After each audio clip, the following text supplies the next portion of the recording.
bilog siya sa soft land, pero at least nasa siya sa land and it's a vertical construction. So vertical ka ng mga high-rise buildings. And then horizontal constructions are these mga roads and bridges. Wala sila. So lain-lain ang ilahang methods ni gipanggamit, no?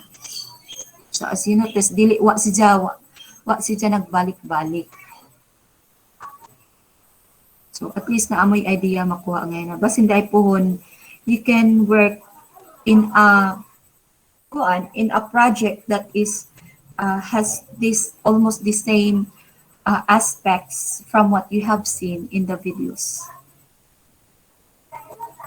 Okay, so we start with our lesson. So actually, if you're going to download again, no, the chapter 1 of your notes in your Canvas, it's already updated, guys. So naana po na si Jenna add.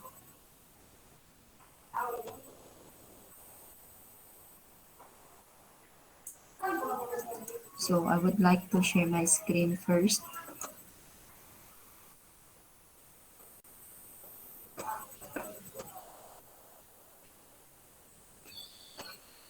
So have you seen my screen now? Yes, ma'am.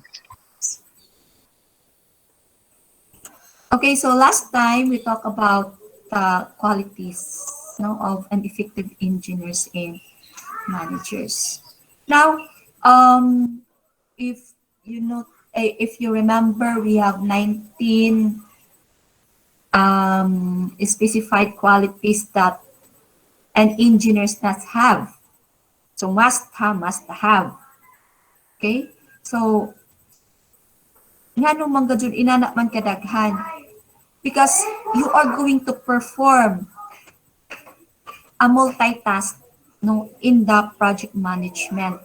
Okay? So, kung unsa kadaghana ang qualities nga gikinahanglan to become an engineer or a project manager, equivalent pud na siya sa unsa ka kadaghana sa imong trabahoon in a management or in a project management. So these are the tasks. So let's say sa management, dili raman kay ikaw, no? Dili raman kay ikaw nag-inusara. You are a team composing of the higher level of authorities in a firm or in a company, right? Di mo ka matawag og team, guys, no? Kung ikaw ra nag-inusara. Ayun na po yung suit. Sa on na po. Sa escape.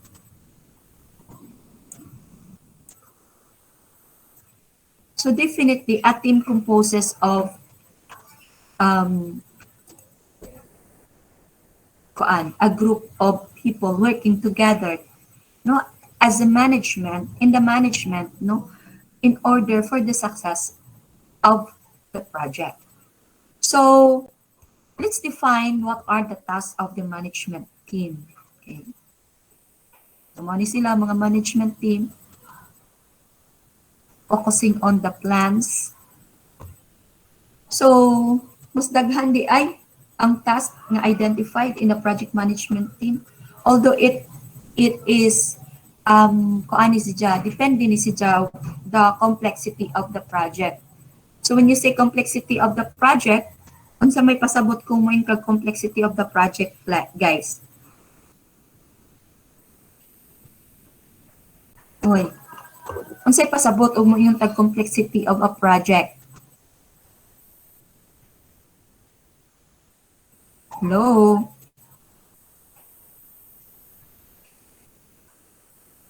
Hello?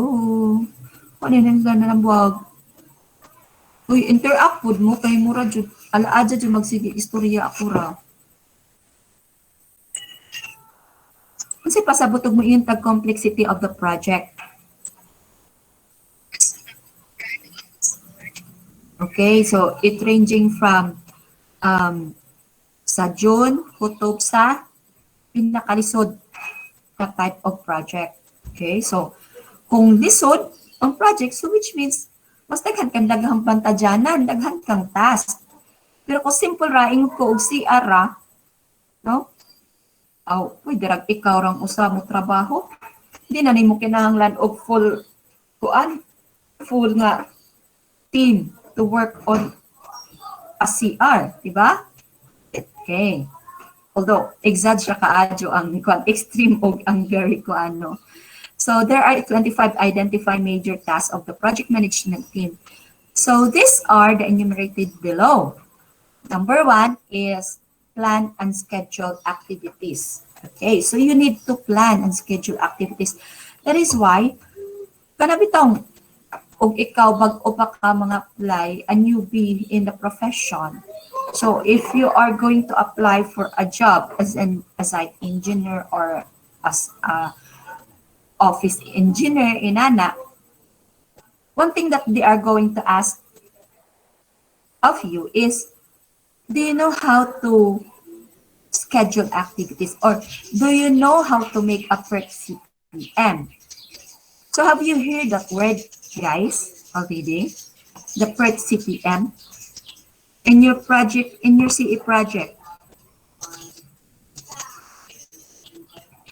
Hello? Have you heard already the PERT CPM? Wa pa man. Wa pa? Ibaday. Abi ko pag naamoy kuan karon CE project?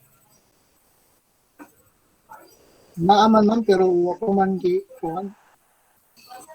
Okay, you're going to, di ba, you are asked to do a project, no? Maghimo mo project, mag-present mo og project. And one of the requirement is to generate a PERT CPM regarding on the activities and the workflow of the project. So actually kini dinhi sa ato, because this is management. We will just stop the PERT CPM takhaw ra, no? But in your CA project, anak na i-discuss ang step by step, because ang project management team is a project management subject is very wide. So ranging from the starting up to the end of the project, no? And then how you deal with the project. So dili siya maka-focus on PERT CPM. So when you see PERT CPM, it's a project evaluation review technique. CPM stands for the critical path method. So so that is one of the tool used in the planning and scheduling of project activities. So engineering tool na siya, guys, that you need to learn. So this entails the project development detail implementation. So these are the itemized mga, like for example, if you are going to construct a road, so what are the what are the items included in the project? So first, Anna, is of course for you to start the job, you are going to the first item is mobilization. What is mobilization?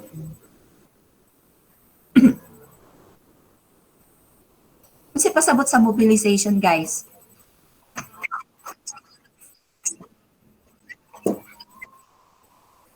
Mobilization is ang paghinlog pag-andam na diri sa clearing and grabbing, that is item 100. Now, if you are going to check the handbook or ayaw sa kay nag-Google Meet ko na. No. Later na, okay? So, clearing and grabbing is item 100 or 101 is na naarainana. So, ang mobilization is the from the world mobilized. So what is mobilized then? Mobilize, guys. From the word mobilize, unsay pasabot ng kag-mobilize? Pag-prepare sa kanang ano. So kung mag-prepare ka, unsa may mong buhaton? Nang Diyos me, nalungkab. Kung mag-prepare ba? Diba? Ngadto sa site. So, aron maka-start ka sa trabaho sa site, unsa may imong buhaton una? organize area. Assuming you already check the area and you know what are the things or equipments that you need for the project. So after ana kay bawo naka unsay buhat, unsay mga kinahanglanon, unsay mga kwan, unsay pasabot sa mobilization. Mag-gather sa manpower, ma'am. Mag-gather sa manpower and then preparatory work para sa operation. So in what way? Okay. You have to move everything you need for the project. That is mobilization. So, tanan mo equipment, tao, no? Mga tao nga imong kinahanglanon, materials, i-move ni mo dad-on ni mo ngadto sa site. So, that is the first item, no? First item in every project, guys. So, mobilization. And then after sa completion of the project, mo na po na gitawag og demobilization. Okay? So demobilization, which means imo na pong panghuaon ang katong imong mga gipang butang ngadto, no? Demobilize like nagtukod ka ngadto temporary nga mga barracks, temporary office, imo na to siyang panggub-on. So which means nag-demobilize na ka. Then ang katong mga equipments nga imong gipamutang ato, imo na pong dadon balik ngadto sa imuhang main nga kuan. Let's say motor pool or kuan kung dako na ang inyohang company, so na may motor pool, no, where you can put all your equipment. Okay. So wala siya mobilization. So makaibaw ka unsang mga items after mobilization. So since ahong giyon example is a road work na project. So unsay next kaha after mobilization? So mao tong giingon ni Ivy ganina nga clearing and grabbing. Mang limpyo. And then secure the parameter, no, para why mga usyuso, why mga trespassers nga or mga tao nga involved sa project ang musod, because as we know mga bystanders and mga kwan are not really allowed in the project site because it might endanger them, no, like maigo sila sa mga equipment or naabaroy mga bangin, matagak unja sila. So that is cargo na siya sa company if ever na ay mga accidents. So to avoid accidents, you have to secure the parameter of the job site. Okay? So after that, since it's a road work, so identify unsa kay aside sa naanak ko, nakaposition ako, naanak ko yung mga equipment, naanak ko yung barracks, temporary office, site office, na nakoy mga gikinahanglanon na mga lubricants, fuels, materials, tanan. So after that, so maybe naatay part nga excavation and embankment, di ba? Like for example, if ang kalsada is nalocate siya sa mga bukid-bukid nga area, so wa ka adyoy, di ba? Kasi adyo nabanta dyan sa kung mga bukid-bukid niya area. Guys. Lubak-lubak kung naanay existing nga kalsada. What if pa existing nga kalsada or naay kalsada pero kana bitaw nga that is the reason why kuno mo bitaw nag og magbaktas-tas kalsada noon siya kada bitaw magsunod-sunod ta. Ano bang maglinya magsunod siya wasi mo taga-bukid. Hinaon siya kadungog mo inana nga expression guys. Sabang og magbaktas ta like together with our friends anas kalsada ako kadto kalsada diya dili mo mag-walk side by side walk siya from your behind diya ang usap ni mo kan murag naglinya ba diya inaon dadyo mo murag si mong taga-bukid Yes. ano man na Kay ha? gagwer magagianan. O kapiot man lagi kuno kagianan one lane raman suma lang maglinya pwede naon na mura si mong taga-bukid oy ay pwede ba maglakaw tapad-tapad inana ay luag na mong kalsada so inana so kung inana pa ang kalsada one lane or habal-habal rin mo agi now of course expect ka nga ang imuhang buhaton or activity should involve excavation and embankment kay kung dili bukid ang pikas ang other side is pangpang di ba so inana just to make the road widen you have to cut a portion of a mountain or you have to fill no which means embankment so fill the fill ang pangpang no to widen the road so man magbutang ka o sa ka maka-backfill kinahanglan gud nimo og stabilization like magbutang ka grip wrap or so that is part of the item so mahibaw-an nimo this is the development so una-una mo unsa may mga activities involved or items involved in the project so that is the detailed implementation plan okay so from that na-identify na ninyo what are the activities involved in a certain project from the start to finish so up to the demobilization so maglain-lain man no lain-lain man kung building ang imuhang project so lain pud siya og mga items involved no kung kalsada lain pud so next is settings of targets so naana kay mga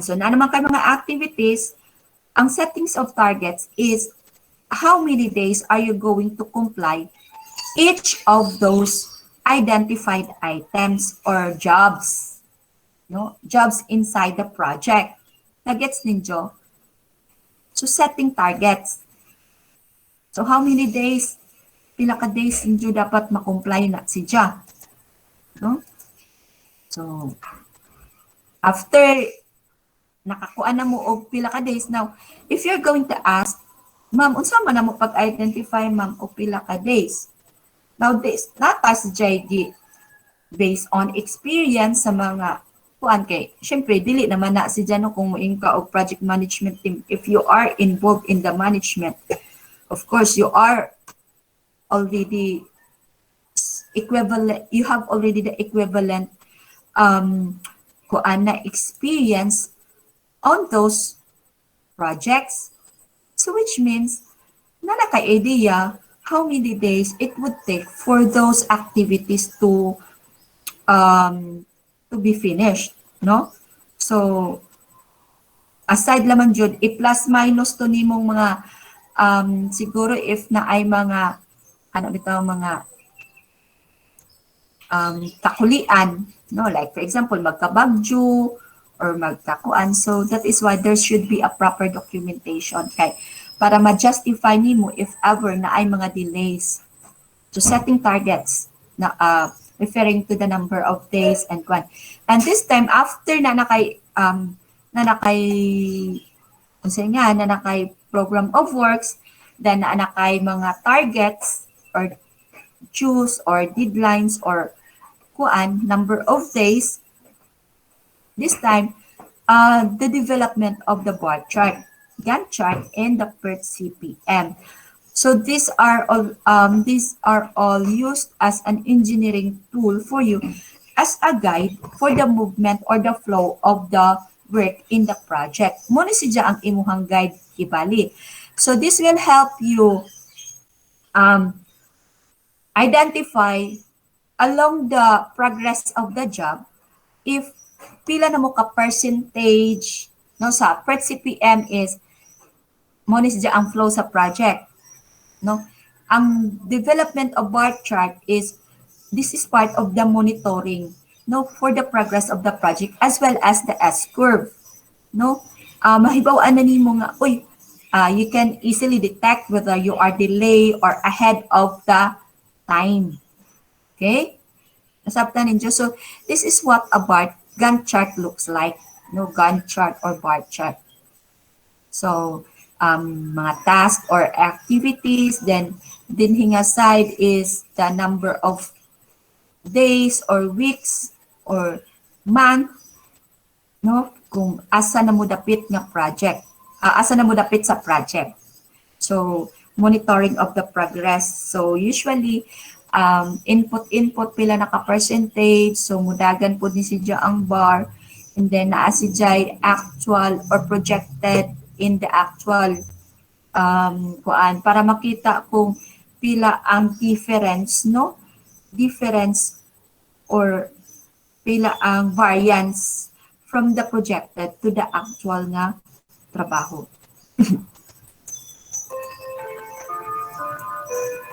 Okay, so our 33. So next is this one, the PERT CPM. Actually, PERT is different from CPM, but gi-combine na si Jano. Gi-combine na sa PERT CPM because they are the same. A network diagram shows the flow of the project, and then you have to identify the longest path where there should be no delays and no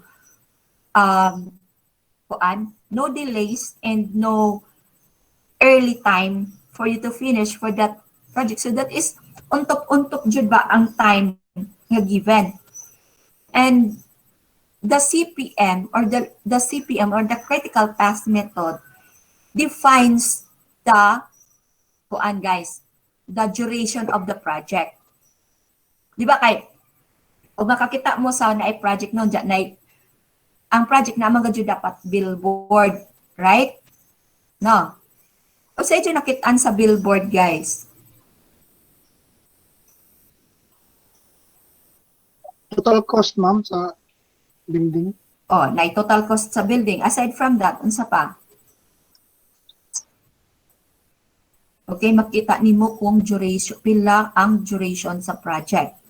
So, ang billboard dapat ibutang dito the name of the project, di ba? Nangatay name of the project. And then, kinsay nag-fund, di ba? So, funded by the Asian Development Bank, or funded by the NGOs coming from like Japanese nga mga NGOs or Germany or kuan inana.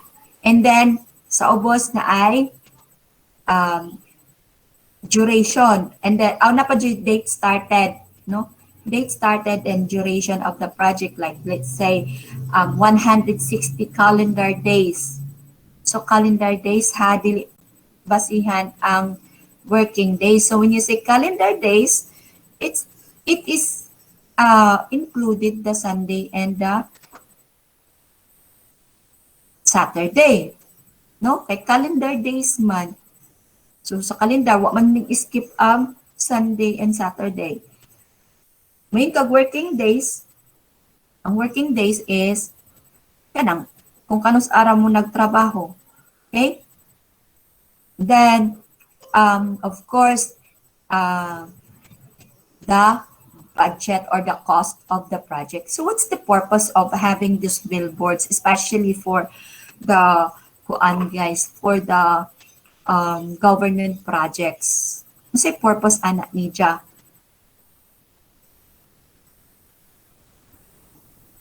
Transparency siguro, ma'am. Okay, transparency.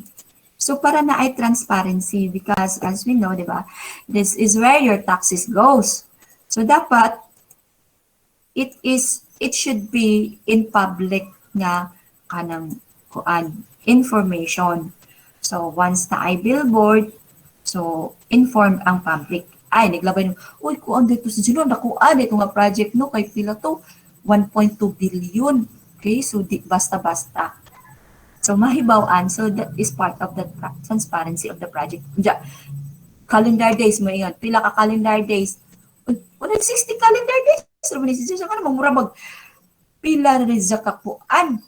Sa, di ba, ang usa ka year is kuan man 365 calendar days.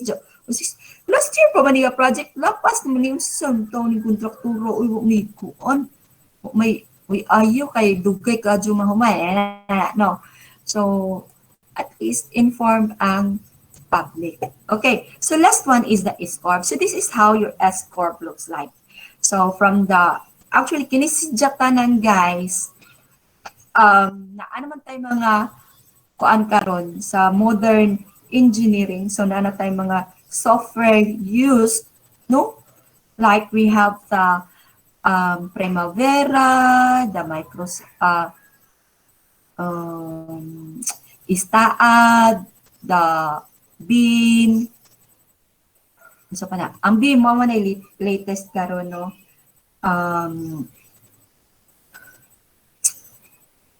BIM stands for Building Information Management.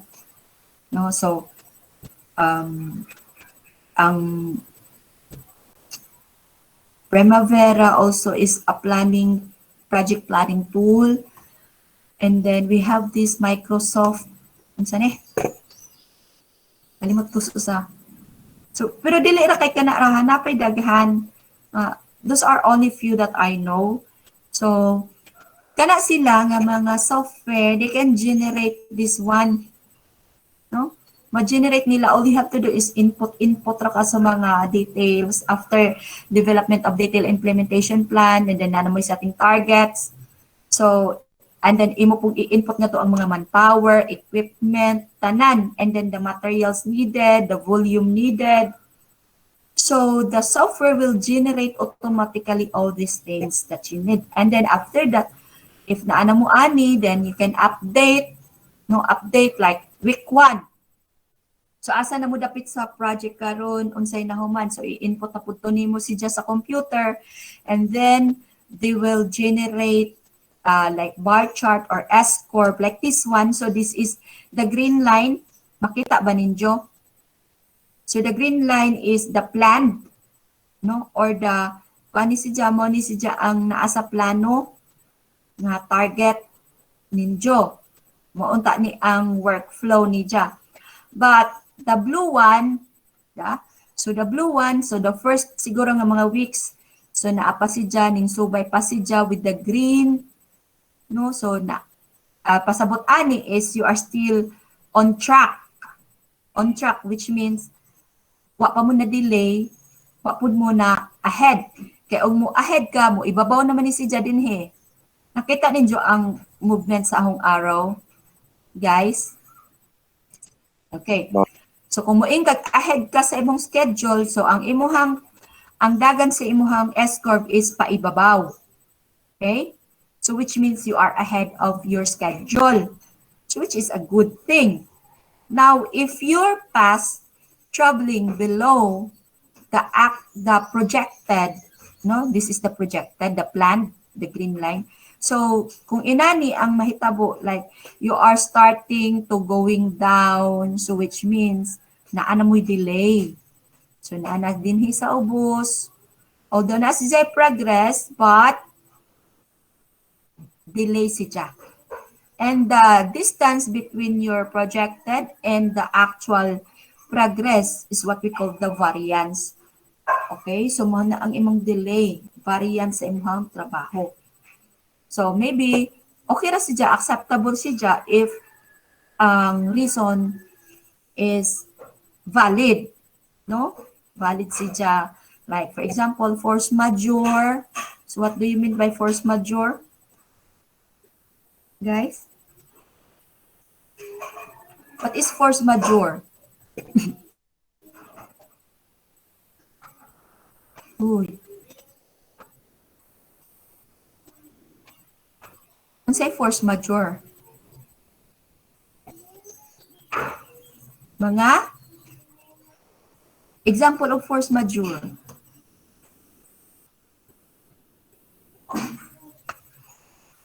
Ay, katugod kong apel butag pag isa dyo.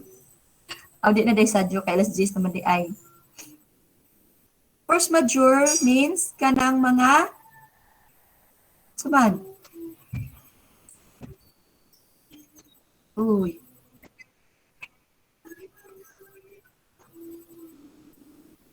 Example kanang bagyo, kanang linog. So, nature na mga wa tuju Okay? Wa tuju nga mga panghitabo. So, which means, nadili mo tungod kay ning bagyo, so dili man mo makatrabaho. So, natay variance, ana. So, naundang atong trabaho because of the bagyo. Or nalinog, so nabaklag mo. Kay naguba ang inyohang or sa bagyo po, syempre napoy tendency, naguba ang inyohang preparation sa inyong trabaho. So, you have to go back. No? Okay, so, mana mo balik na po, atras, imbis kay padungo, abanti sa inyong trabaho, naka-atras pa mo kay tungod ang inyong preparations, naguba, wadamha. Okay, so that is why, para po siya ma-justify mo nang kinahanglan na di proper documentation. So, everything should be documented, like taking pictures before, after, no, and then, and aside from that, like, na-adyo yung mga papers with signatures, no, nga naana mo diha dapit sa trabaho so that you can justify why you are delayed with the project. So these are the tools that can help you from monitoring and implementation of the projects to keep you being on track always. Okay? Kay once nga makita ninyo nga, nanay variance, so you need to cope up. Di ba? You need to cope up. That is a sign for you that you have to cope up. So, kinahanglan, paspasan ninyo ang trabaho. So, identify what are the tuan. So, in the PERT, din sa PERT, makita nimo kung saan ninyo pag-cope up. Like, for example, din from this one, ang mga nodes na is activities to activities. Like, for example, 20, 30, 40, 50, and 60. So, these are activities nga identified niya. And then, ang time niya is 2 weeks, no, to complete this task is 2 weeks. So, you cannot start the activity RNS, no, activity RNS if you're not done yet with the activity P, di ba?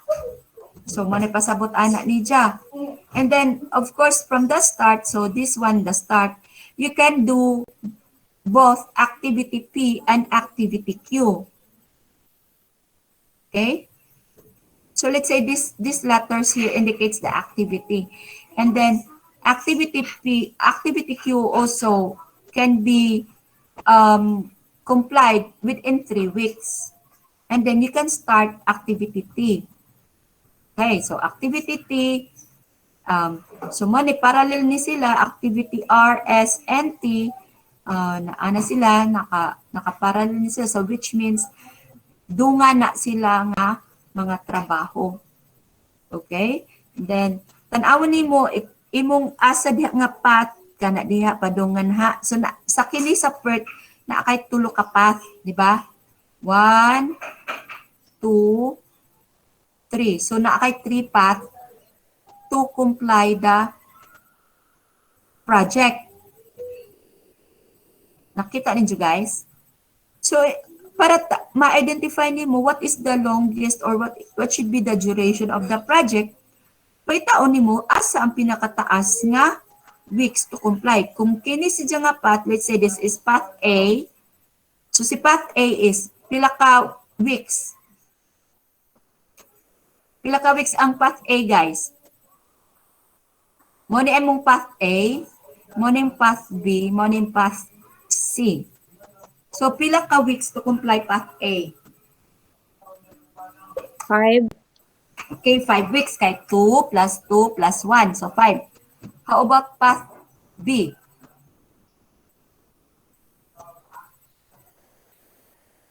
Five also. Tapon. And then, ang Okay. path C is 5. Okay, equal na sila. So, which means you need 5 weeks. No? 5 weeks to complete the project. How about this one? Like this one. Start, let's say, CPM. Activity. So, natay pila ka path? 1, 2, 3. Okay. Try to examine which of these 3 ways or path is your critical path. Asa ang critical path nimo anak diha?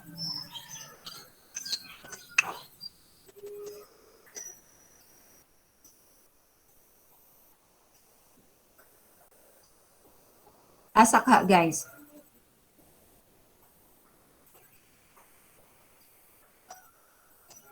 Is it the path A, path B, or path C? Say namin noon. Anong B, ma'am? B? B. B? Pila man day ka weeks ang B? 4 weeks.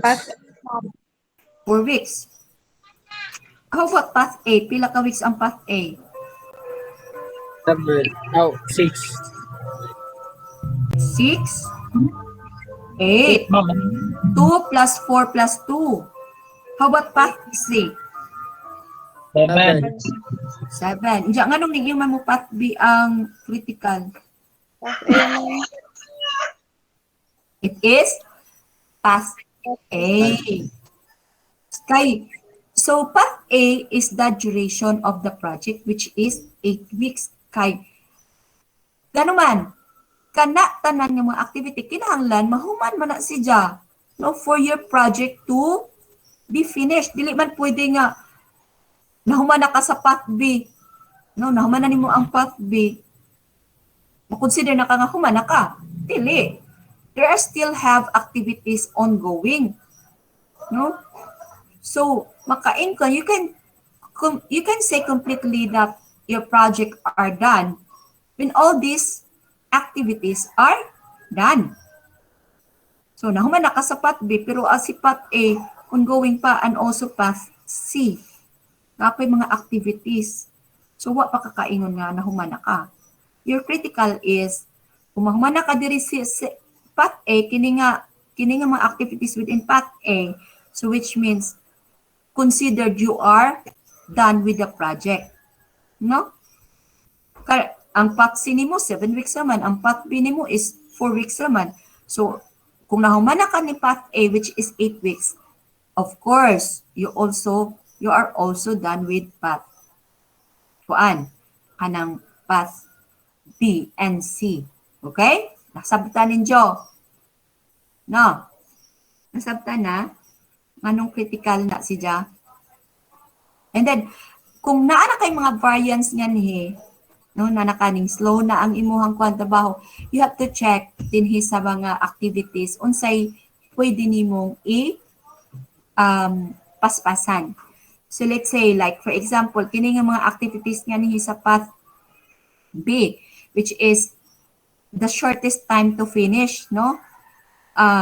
So kay nahuman naman sila diri sa Joe. So of course, ang imuhang focus is nga rin ka sa critical. Di ba guys? Agree mo de? Agree mo no ka. Atong tutukan si critical para ma-stay on track ta niya. So since the delay na ta dinhi and we need to stick within the duration niya 8 weeks. So sa tumbuhaton, kasi pwede na tumbuhaton since ang kidi dinhi sadyo man sila diri na human. So pwede ta ang atong mga tao nga atong gi-assign dinhi nga activities atong patrabahoon sa mga activities within this path. Sugot mo. Atong ihapak diri. Ano man, para mas kung daghan ang workforce, mas dako ang average which can add output, di ba? So ano siya, so pwede nato siya ikwan. So this is somewhat a monitoring tool, no, for you to mas dali nimo siya ma-identify bitaw. Diin ka dapit pwede mo bawi sa imong trabaho kung naakaani nga mga engineering tool. Okay? Nag-gets video on sa mga gamit ani nila tanan. Sabta na? Pero dili lamang ko mukuan. Although siguro hatagan ta mo og video regarding unsaon pagkuan para dili na kaadyo mo take time bitaw ang pag-explain. Unsaon pag-generate para kay kinahanglan ni ninyo sa inyong CE project, you will generate pangitaan mo ani ni sir kasi nag-handle karon sa CE project ninyo si Sir Kuan. Si Sir Edilio. Guys? Ha? Sir Moms. O si Sir Mags ang nag-CE project ron? O, project 1 na mo. So, pahimuon mo aning PERT. So, I just hope nga, i-explain po ni Sir kung saan ang paghimo of PERT. But at least, but I will supply you with, naamantay, or ganahan mo, pas dali naman na ay daghan sa YouTube, guys. Tanaw mo sa ang paghimo of PERT CPM. Masabtan na kaadyo na yung mga tutorial. Okay? Okay. So next is, number 1, pag ganit ka, wapatakakuan. Wala. Wala na-appeal sa slides. Okay, so number 2 is design 21 haon at 21 patong atuan. Unja to pa man ay tado guys ita mo tulid. So di ba po ko gusto nga at least na ana mo idea nga unsay PERT CPM. So design organizational structure, prepare functional and position charts, administer human resource development program. So first is this outputs task includes organizational structure. So this is what your organizational structure looks like. Diba? So na project manager, so na lain-lain nga department like the engineering manager, the procurement, the project controls, the administration. So depende po na kung sa tamo po magbuot sa una yung pag-generate ang inyohang organizational structure. No? So unsay mga you have to define what are the position needed no in one organization. So for example sa organization nato sa ato ang department engineering, so we have sa una simple raman to naatay governor, vice gov, onja naatay kanang secretary, treasurer, PIO, isa pa views of Prince Charming. So inana ra tong organizational structure sa una karon daghan na tungod kay medyo nagtikadako na ang department. So na-identify nga there should be an additional because kini sila nga mga sets of officers before dili na nila kayang i-monitor ang the whole body of the engineering department. So that is why nag-generate ta unsay nadugang. Diba sa mga posisyon na to, so na kay daghang nadugang we have this governor. So governor, and then we have ang atong vice is dili ra usa. So we have the first vice gov and the second vice gov. No kay tan-aw na to nga kinahanglan nagduha nga mo assist dili ra pwede usa na laman kay daghan ng estudyante. Aside from that, so naana tay secretary, naana tay treasurer, and then naana tay bookkeeper, diyan naana tay budget officers. So nagtikadaghan na guys no. Sa una wa patay bookkeeper, wa patay what kay pila ra ba tong handulan nga kwarta sa una kay piso-piso ra man. Karon kay daghan naman abot naman tag 100,000 atong mga collections.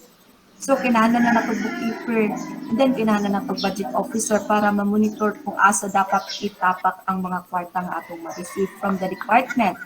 So yun na as your organization grow and grow, no? Maka-identify na ka nga, need na kung kaog mga additional personnel. So, para na to, nagtikadaghan na po, so dili na po dili ra kay, so kinahanglan na tag mga tao nga na ay mo